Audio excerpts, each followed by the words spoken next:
So a person who's, you got your epinephrine? Yeah, well, it's in my car. Person who's deathly allergic to bees is a beekeeper. Yes. Why did you become a beekeeper? Actually, it was my husband. Oh. Yeah, he wanted to get into bees to help our farm, and he lost interest after the first year, and I just kind of became a train and wanted to learn more and get into it more. I see them, they're working hard. I'm Becky Johnson, and what I do is a loaded question. I love to educate about honeybees and advocate for them as well throughout all of Hawkins County and beyond, wherever I get the chance. So how did you become associated with Amy Mill property?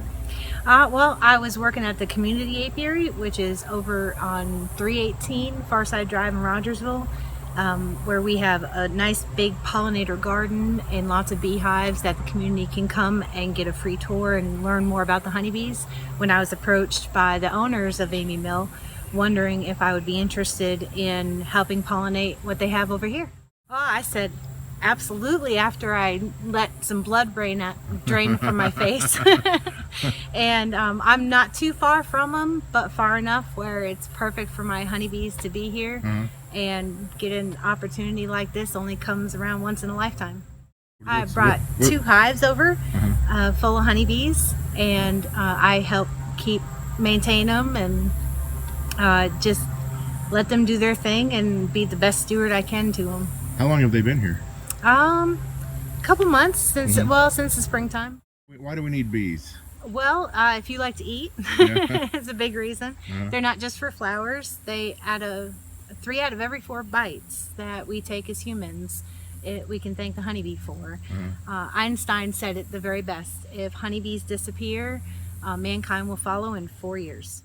They pollinate. They'll bring pollen from one plant to another, and that helps the plant's asexual organisms, and I'm probably not saying that right, but that'll help the plants grow bigger fruits, just does better overall for everything. And local honey has local pollen, and that helps with everything and anything allergy related. It's used to make so many things. It's the most versatile product made by any animal on the planet. We were out at the vet's, at the small animal vet, checking on our animals, and this lady walked up and she said, "Y'all like bees? You want to see my bees?" Absolutely. And so that's how it began.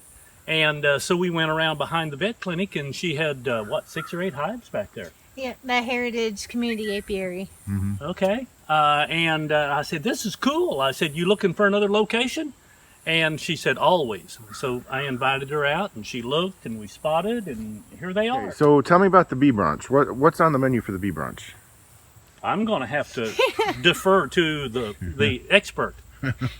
Well, I've been working with Sammy and Ben and just kind of ballparking some ideas. So, of course, we have to have hot honey butter biscuits. Yeah. That's a staple.